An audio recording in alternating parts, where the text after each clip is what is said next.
Alrighty, so welcome everyone to VMOL seminar. Welcome back. I guess it's been a while since we've seen everyone.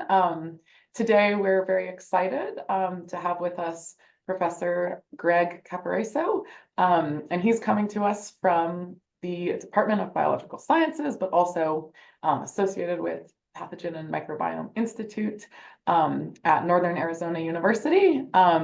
Before he was at NAU, he actually spent a lot of time in Colorado, where he did both his undergrad at UC Boulder and then his PhD at UC Denver, and then his postdoc with Rob Knight at UC Boulder then. And so very excited to have Greg here with us because he has really sort of revolutionized the field with Qiime2, which he'll be discussing today. So yeah, with that, the floor is yours. Excellent. Thanks so much, Allegra. And yeah, thanks, Allegra, Daniel, Ming, for having me here today. I'm really excited to share this work with all of you. So yeah, like Allegra mentioned, my background is largely in microbiome research. And so I sort of got started in this field when amplicon analysis was really starting to take off. And my niche has been the research software engineering and data science that supports that work. And so that most notably has been the Qiime2 framework. This has been probably the biggest project that my group has worked on for about almost the last decade at this point. So we started work on it in about 2015. And so, yeah, this has been a long time in the making. And what I want to talk about today is just what this platform is and how it supports different aspects of microbiome research and how, with support from some of the folks on this call, it's starting to be used in metabolomics research as well. Yeah, so this project, like I mentioned, I've been working on this since about 2015. We've started getting funding for it in 2016, and so almost 10 years since the project has been federally funded. The scientific papers that have cited the two Qiime papers are approaching 50,000 at this point, and so it's really had a big impact on the field. And also beyond primary literature, it's used in a lot of clinical trials, a lot of patent applications reference the platform. And we've had pretty stable funding from diverse funders, National Science Foundation, Chan Zuckerberg Initiative, National Cancer Institute. And so there's been a lot of funders interested in this for different reasons. And so my lab leads the development of this project, but it really would not be what it is without the Qiime2 community. And I really think that that's one of the community that we've built around the platform, I think, is one of the main things that draw new people in. And I also think it's one of the main things that provides the value that it provides to the community. And really the hub of the Qiime2 community is the Qiime2 forum. And so this is an actively moderated forum. We have about 25 moderators at the moment. Some of them work for me and are paid for their moderation efforts. A lot of them are volunteers from the community, and many of those folks are folks who started as users and engaged in the community through the forum, and eventually were invited to become moderators because they were so heavily involved. And so I have a list here of the top folks contributing, and I'll just call out Nick Bakulich, who is the top contributing forum member. Nick is a professor at ETH Zurich in Switzerland and is doing really great work. I'll talk a little bit more about it some more, but I just wanted to mention him by name because he has been a major driver of the community. In addition to being a technical support forum, so where you can go to get your questions answered, there's a lot of active discussion just around microbiome research. Multiomics research, and a lot of people build and share resources on this forum. And so some of the top posts on there have been viewed nearly 80,000 times. A lot of attention goes to some of these posts. It's also a great place to go and just learn about what people are talking about, get questions answered, and just engage with folks who are interested in the same topics. At present, there are about 8,000 registered users, people from around the world, page views in the hundreds of thousands per week. We still get about 25 or so new people signing up every week. Okay, so given all that, what is this platform that everybody is talking about on the forum? And so what most of you, I would imagine, if you've heard of this, what you're familiar with is the extensive options that it provides for amplicon sequencing analysis. And so these would be things like 16S rRNA surveys, ITS surveys, so for profiling fungal communities, and really like the amplicon stuff is marker gene agnostic. And so, way back, people would think of it as a 16S pipeline. More recently, a lot of people think of it as a marker gene analysis platform. But it is that, of course, supports a lot of different methods in there, but also is doing a lot more these days. Probably the biggest exciting change we have recently is that we now support end-to-end shotgun metagenomic data analysis. This includes a diversity of options for doing things like read-based analysis, assembly-based analysis, and the methods that were chosen to be included in this initial platform are those that are that performed best in the Qiime benchmarks. And so we tried to pick in as unbiased a way as possible what seems to be the top performing methods in the field. And what our goal is, and this has really always been the case with the Qiime platform, is we're not trying to reinvent the wheel. We're not trying to say, okay, Kraken does really great, let's re-implement Kraken. One of the ways to think about this platform is that it's sort of a wrapper for these different tools that provides a handful of benefits that I'll get into a little bit later on. One of the main things is it facilitates the sort of data transfer steps, like where you're, say, taking the output of Kraken-2 and you're putting that into some sort of a downstream analysis.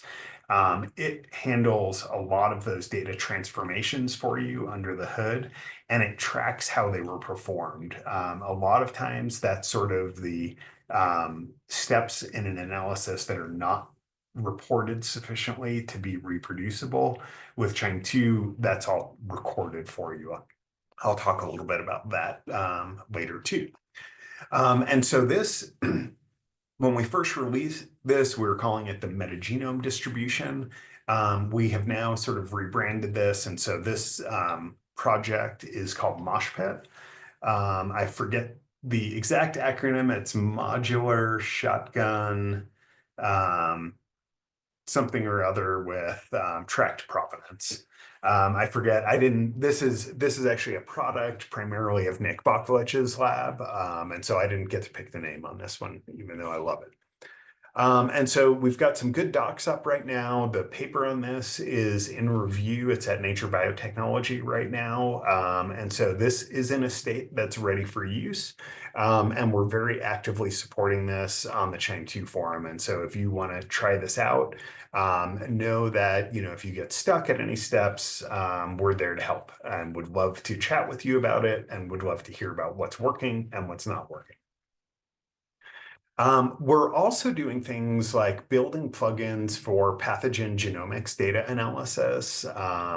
We're doing, that includes things like antimicrobial resistance gene identification. And this really sprung out of some work that we were doing early on in the COVID-19 pandemic days, where we were getting a lot of genomes, and we were trying to build reliable phylogenetic trees from those genomes, and we needed to sample from the huge number of genomes that we were getting across multiple different dimensions. And so like across viral diversity and geography and so on.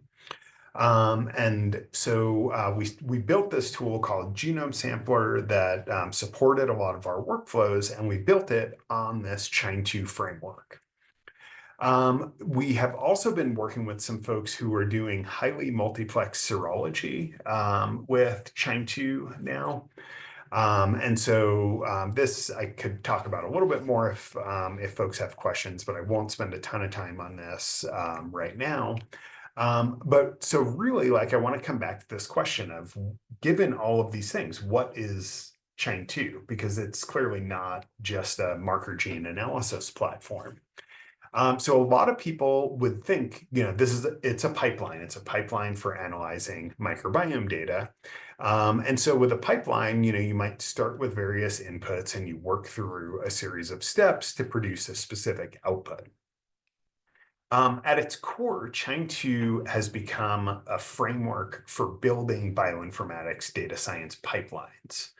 And so what we're trying to do now is we're trying to focus more attention on this underlying framework that supports all of these. And I'm going to talk about why that is. Before I do that, though, because I know that this is a very metabolomics focused audience, I want to talk about what metabolomics data analysis is and isn't currently supported by Qiime2. And so to do that, I'm just going to talk a little bit about marker gene analysis for a minute. And so with a marker gene analysis, you're typically starting with sequencing data. So maybe coming off of one of the Illumina instruments, that's going to generate some per sample FASTQ files. And these are going to be sequences that were observed in each of your different samples. And so in this little toy example, I have 4 different samples here. And I would run them through some Qiime2 pipelines for what I would call upstream data analysis. And so that's going to be doing things like interfacing with the instruments. And so in other words, figuring out how to take the data files that are generated by that instrument and do some initial processing to get them into formats that we want to work with. It's going to include things like doing quality control. And then it's going to do what I call here feature identification and annotation. And so one of the primary outputs of like what I would call the upstream workflow is that you have this feature table. And so that's going to be like on one axis, you're going to have your samples. On the other axis, you're going to have your features. And let me just see, I realize I'm moving my mouse around, but I don't think you all can see that. So no, I don't think I have a laser pointer here, but anyway, I'll, don't worry. Wait, oops. Oh, we can see the mouse. Oh, you can. Hmm. Oh, great. Okay. So then, yeah, on this other axis, you're going to have features. And so in this case, like in a microbiome survey, marker gene survey, your features are usually going to be what we would call amplicon sequence variants. So I have this annotated as SV for sequence variant here.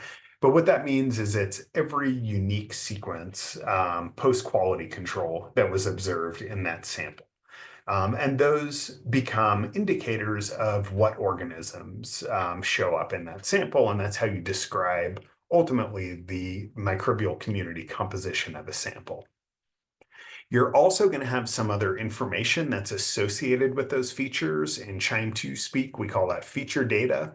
And in an amplicon survey, those might be the actual sequences that were observed. And so like these are all the unique sequences that were observed. And you might have something like taxonomic annotation of those sequences. You might say the genome that this sequence came from is in the class Delta proteobacteria. You might have that down to the genus level or to the species level, depending on the resolution of your marker gene. So those things become the input generally along with sample metadata to what I would call the downstream data analysis. And so that's going to be things like machine learning, data visualization, statistics, and modeling. Maybe if you're in a biomedical setting, ultimately this could be supporting diagnostics. It might be doing things like network analysis if you're trying to reconstruct metabolic networks. And so these would typically take these inputs, so things like feature table, feature data, and sample metadata to support those types of analyses. And so the upstream analyses tend to be very data type specific and sometimes even instrument specific. If you're thinking about quality control, that may be specific, an error model may be specific to a particular type of sequencing instrument. The downstream analysis tends to largely be data agnostic. You do have to be careful about that. You don't want to just blindly use these kinds of things, making sure that the data that you're providing is not violating statistical assumptions, et cetera. But this information, the feature table and the feature data, is very general. And so, rather than having sequence variants, these features could be pretty arbitrary. These could be specific metabolites or specific peptides that were observed. These could be functional categories. Really, these could be anything. And they're tabulated using some values that make sense for whatever that specific data type is. And similarly, your annotations can be very general. And so, these could be hierarchical. These could be specific values like the intensity of a peak observed in a mass spec study. And a lot of the things that you would do with those downstream are general. So you might do ordination, you might do some sort of modeling, you might do some sort of machine learning. And so again, depending on what type of microbiome data you're working with, those features are going to be different things. So it might be taxonomy, it might be functional potential. And so you might be representing that data from a metagenome survey. It could be things like functional activity from metatranscriptomes or metaproteomes or metabolomes. And so coming back to what metabolomics analysis Qiime currently supports, you can think of Qiime2 right now as supporting downstream analysis for metabolomics data. And so a great paper from Allegra and Daniel and Ming and a load of other folks is this Hitchhiker's Guide. I imagine this has probably come up in the course before. But this is one of the topics in there is how Qiime2 can be used for supporting these downstream analyses of metabolomics data.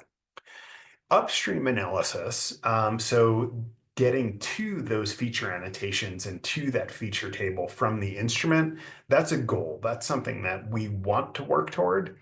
And we would need help from folks like the people on this call in order to make that happen, because I'm not an expert with those instruments. Metabolomics is not really an area I've done anything but dabble in a little bit.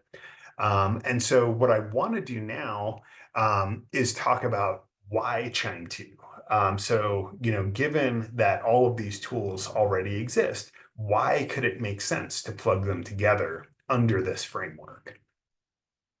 And that's something that we're working on. We have a grant pending with the NSF right now that's focused on generalization to bioinformatics more broadly. But again, why?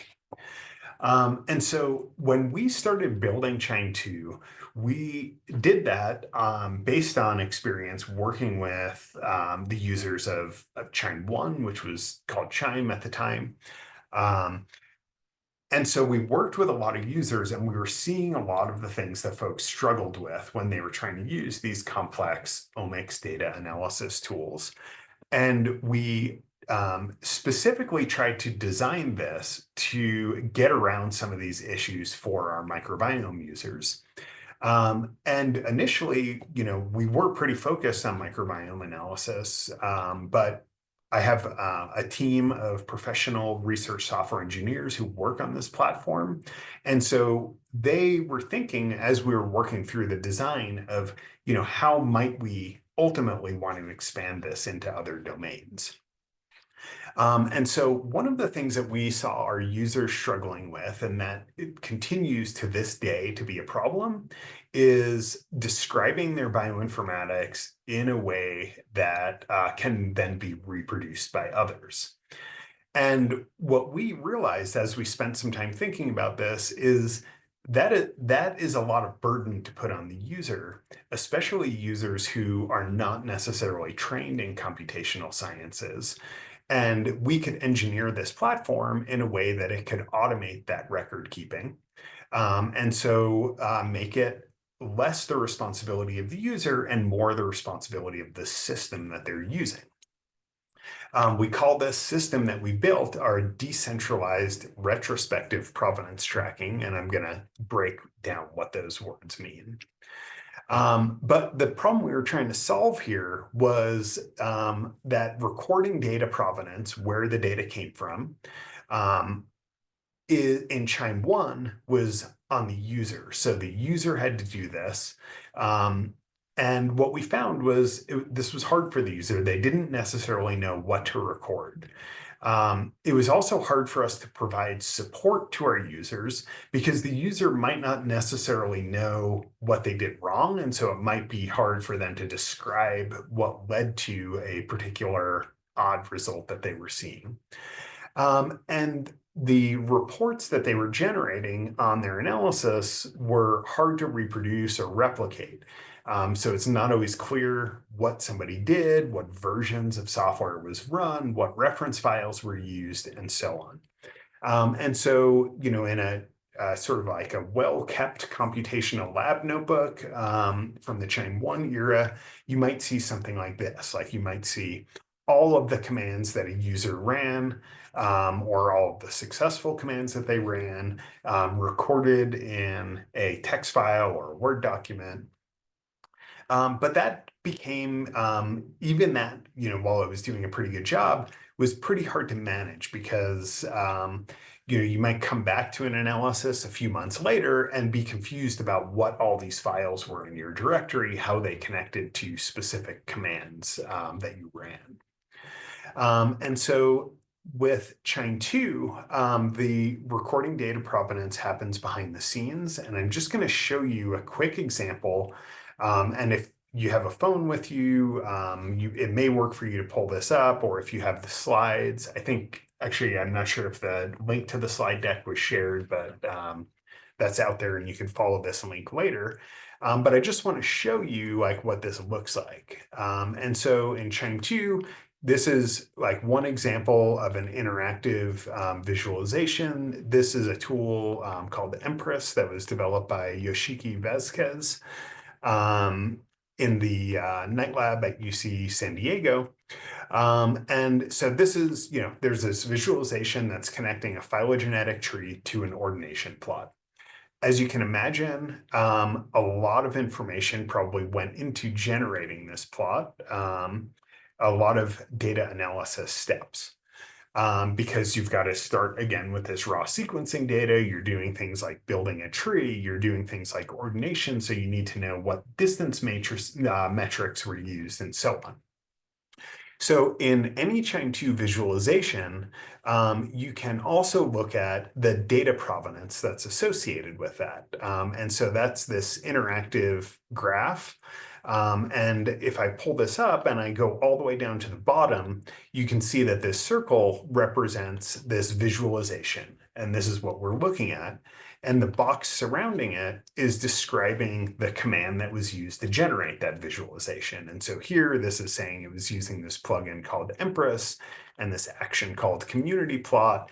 And it has references to a tree that was provided as input and a feature table and an ordination that was provided as input.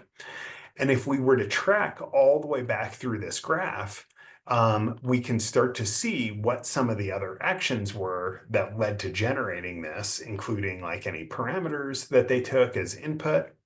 Also including things like what versions of software were installed in this environment when this particular command was run.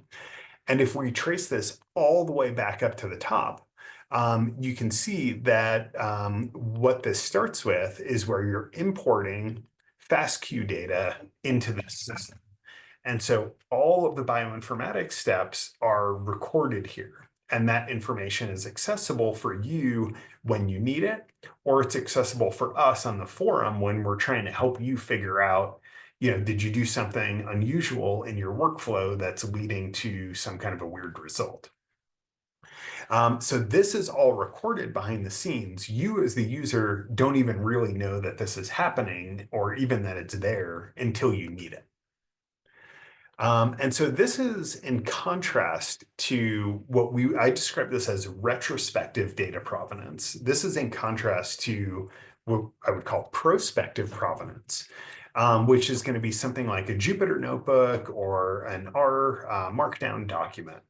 And these are great. These are tools that I use all the time, but there are problems with that. And the reason I would describe this as prospective is because what you're doing is you're essentially like writing this code, which is the data provenance, before you actually run it. And so things can change in there. And so, this notebook could be edited, for example, after you ran it. And if you don't realize that like some of the results were not updated, then that provenance that you have is now disconnected from the actual result that was generated. And so with Qiime2, that can't happen because the provenance is recorded when the command is run. And so if a command is modified and run, that updated or that different provenance will be associated directly with that visualization that you're generating. And so these are great, and they're a great complement to Qiime2's data provenance, but Qiime2's data provenance is more reliable than this information, just by virtue of them being directly connected. And so one of the other things that this does is that it's associating very specific identifiers with all of the results that are generated. And so it's always possible for you to uniquely identify a result that was generated with Qiime2. Now, one of the things that I just want to mention, I'm not going to get too into it because it's fairly technical, but the way that Qiime does this is it produces these things called QZA and QZV files, which folks sometimes think, oh no, this is like yet another bioinformatics format that I need to be aware of. Really, all these are is .zip files. We just use a different extension with them, but you could open them with like unzip, for example. And if you were to do that, you would find that there's like data and then there's metadata associated with that. The data is going to be the information that is in the specific format that is typically used for that. And so like a feature table might be in .biome format in that QZA file, or a phylogenetic tree might be in NUIC format in that QZA file. And you can always open those up and take them out. If you want to. It's just that by putting them in these zip files and sharing them that way, they don't become disconnected from the data provenance. Another cool thing, we have some docs online about this, but this information is actually so detailed, this provenance information, that you can take a Qiime2 result, run it through a tool that we have called Provenance Replay, and it'll generate new code for you from that provenance. And so you can take a result that somebody created somewhere that you found out on the internet, run it through this Provenance Replay, and you can see the exact commands that they ran to generate that. And so this functionality is obviously relevant way beyond just microbiome marker gene analysis. And so this is one of the things that is getting other folks interested in building tools for biological data analysis with Qiime2.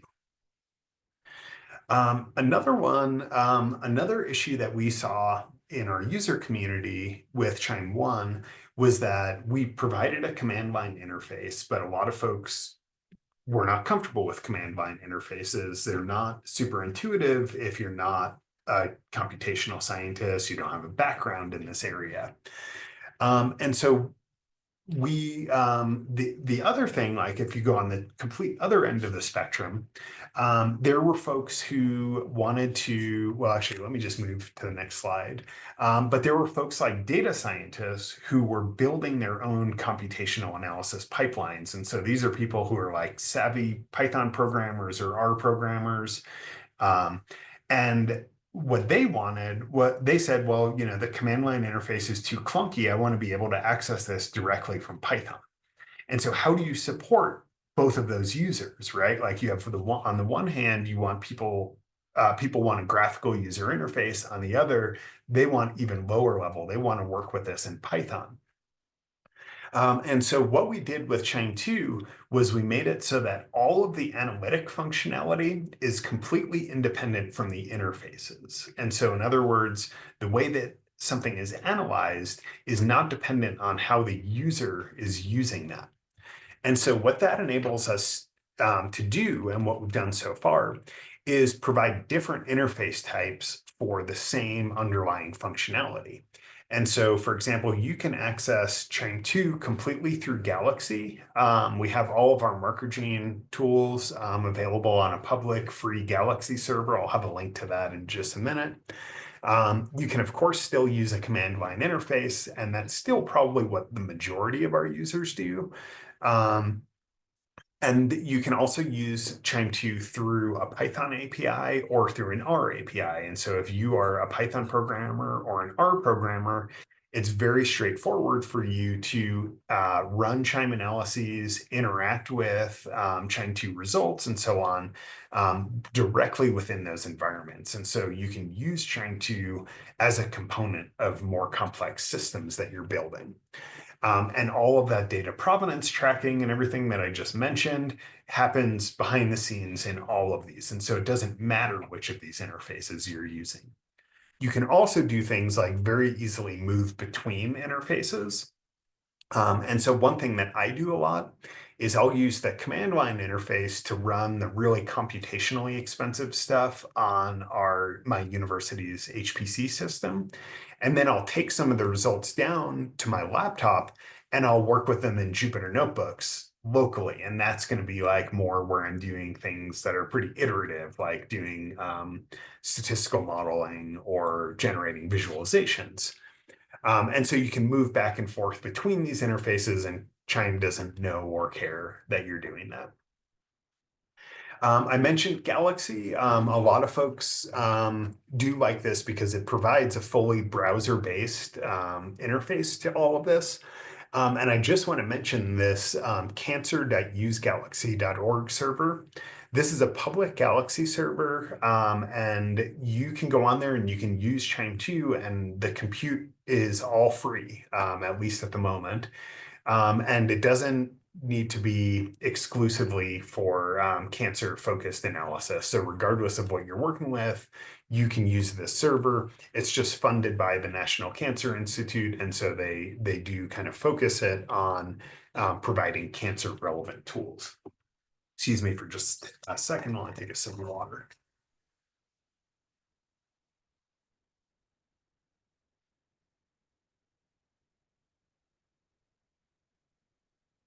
Okay. The other interface that I'm going to share with you here, and this is the one that I was just using, and maybe a couple people pulled this up locally a few minutes ago, but this is called Qiime2 View. And this is actually like a little application. When you go to this site, it basically behind the scenes is it's downloading this little application to your computer, and it's providing a way for you to view and interact with Qiime2 results on your computer, even if you don't have Qiime2 installed on there. It also provides a way to share results. And so, for example, if you scan this QR code with your phone, you'll be able to pull up and interact with a Qiime2 result on your phone. We see a lot of people putting QR codes like this on posters, for example, and so like they can share an interactive version of a plot that they have a static version of presented in a poster, or people use this server to share data with their collaborator or their PI, somebody who doesn't have Qiime2 installed and won't have Qiime2 installed, but nevertheless wants to poke around and interact with the results. And so again, this ability to access underlying biological data science functionality through different interface types is not specific to analyzing microbiome data. So this is another motivator for like why people want to build, say, metabolomics software on the Qiime2 platform. The next one that I'll mention is really like what enables us to work across these different domains. And this is going to be probably a little bit more relevant to anybody out there who's developing software for bioinformatics. But Qiime2 is fully based on a plugin architecture. And so what that means is any of the domain-specific functionality, even for marker gene microbiome analysis, comes in the form of Qiime2 plugins. And so you can, this is basically like what lets keep pace with the field. We can be working on this framework and making sure that that's stable. And then other folks out there who are experts, say in metabolomics, can be building plugins that are going to support that type of data analysis. My team obviously would never be able to keep up with all of these different fields and make sure that we're providing relevant functionality. So for the developers out there, we have a new online Jupyter book. This is something that I wrote with Evan Bullion, who's the senior software engineer on this project. This is kind of suited for like a 1-semester bioinformatics research software engineering course, but also like fully geared for self-learning. And so if you're interested in this, feel free to dive in. You can actually, like, we have a functionality for templating a plugin. And so within about 10 minutes, you could have your first Qiime2 plugin written and running on your computer. It won't do a whole lot. You've got to work through, more than 10 minutes to get it to do the things you want it to do. But this is just a way for you to get started with plugin development. Quick aside for the folks who are interested in research software engineering, these are 2 books that I'm very interested in. The one down on the bottom right, The Pragmatic Programmer. From my perspective, this should be required reading for bioinformatics research software engineers, and it's really about building stable and reliable software tools. And so it goes beyond kind of how to write some Python code or some R code into engineering systems that you and others can benefit from. This one on the left is just a fascinating read and project. This is more on the order of like a 2-semester course, but basically has you build a modern computer from first principles, like it says on the cover here. This was an exercise I went through, and we may end up running an online course on this next academic year. So again, it's fairly advanced, but if you really want to build your skills as a research software engineer, this is a great way to build your confidence with all levels of computer programming. Okay, so anybody can create and build and distribute a Qiime2 plugin. And like I mentioned before, you're not necessarily inventing new methods. Like, these could be wrappers around existing tools that are out there, or they could be your own custom methods that you're developing. What we do see sometimes is that some developers will build a new data analysis package, and then they sort of like layer in a Qiime2 plugin so that it could be used independently or it could be used as a Qiime2 plugin. And that's something that you would learn from that Developing with Qiime2 book that I shared a minute ago.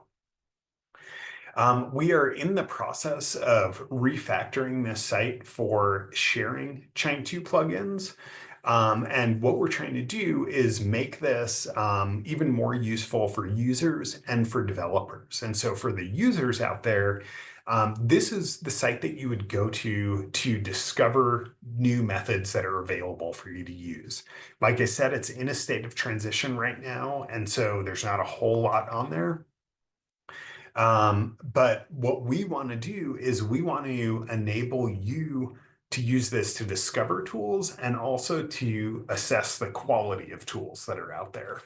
And so we're going to be doing some information like integrating results of testing and allowing you to get a feel for how well tested, how stable is this software tool. For the developers, we are working on some automated functionality for helping you keep your tools up to date with the latest versions of Qiime2. That's going to include automatically building conda environment files for you and testing those against new versions of the platform so that you can know well in advance if something is changing and you're going to need to update your code. I've got some outdated information in there, but it says went live this week, but that was back in October of 2024. One thing I would love to do with the Hitchhiker's Guide folks is work with you to get those plugins that you have that you're talking about in there onto the Qiime2 library. And I think that we could do that. I was going through your install information, and I see that like you're directly pip installing 3 different plugins. We can actually work with you to create a single environment file so that you get all 3 of those. And what this will do is provide users a single command that they can run, and that will install Qiime itself and all of your plugins. And so in the same way that somebody would just go install the Amplicon distribution for Qiime2 in one command, we could do that for your Metabolomics work plugins. So I'd love to follow up after the meeting, and I've got some folks on my end who can help with getting everything sorted there. We could submit some pull requests to make that all happen if you're interested. Okay, so a couple other quick things, and I'm going to just start moving quick here because I want to wrap up in the next few minutes so that we can leave plenty of time for questions. But one of the other things that the Qiime2 framework provides is functionality for parallelization across laptops, HPC systems, and cloud deployments. That can be across systems that either do or do not share memory. So you can, effectively use an entire compute cluster for an analysis if you need to. And if your sysadmins will let you do it. And this is all stuff that's documented in the developer manual. But essentially, like the real difference here, like this is an example of a command that's running serially on top and then a command that's running in parallel down below. And the only difference here is that this parallel flag is provided. And so from a user's perspective, that's all that's needed to split this job out and make it run faster. From the developer's perspective, we've done a lot of work to make it straightforward to parallelize your code. Again, you can find out about that in the manual. We also have some functionality in there called pipeline resumption. And what that allows you to do is if you're running a big job and it fails partway through, for example, because it ran out of memory, it can start up again and it can reuse results that had already completed.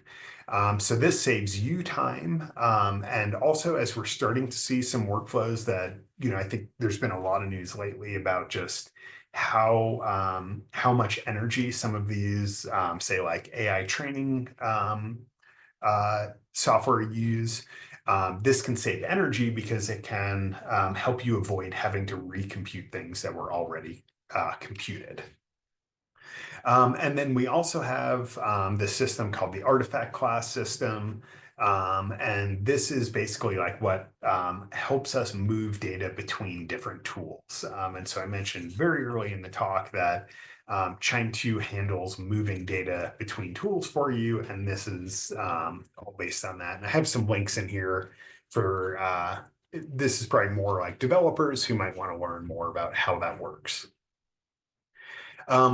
In progress, we are refactoring all of our user documentation at the moment.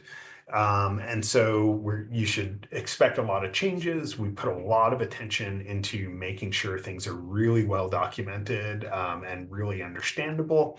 And in my view, that is probably one of the strengths of the platform is our documentation. Okay, so I just want to wrap up just with a quick little story. So I think probably most folks in here have heard of Anton van Leeuwenhoek, who is credited with the discovery of microorganisms. He created microscopes that were capable of 200x magnification and was credited with discovering many different types of cells. One thing that is less well known is that he never really shared information on how to build those microscopes. And so he would share drawings of the things that he found under those microscopes, and those were published. He would invite other people to come and look through those microscopes, but he never shared how to build those. And so when he died in 1723, the microbial world faded for almost 200 years, and people really even began to call into question whether these microbes actually even existed or not. And so, not putting any blame on somebody, who's living and working in a very different time than we are now, but I do wonder, where would we be if we had 200 more years of microbiology behind us? Would we be able to deal with pandemics more rapidly, for example? And so that's kind of my pitch for open science. Share what you're doing, and that can really magnify the impact of the work that you're doing. And my little piece in there is that Qiime2 helps you open your methods and let other people learn from what you're doing. And so I really hope that that's my contribution to open science. Okay, so I'm going to wrap up there. The work that I have presented here, I mentioned, has been funded by a handful of different institutions. And I really credit most of the software engineering to this excellent team that I have and to the Qiime1 and Qiime2 developer communities around the world. Got a bunch of resources there, and I hope that I'll get to interact with some of you on the Qiime2 forum before too long. With that, happy to take any questions.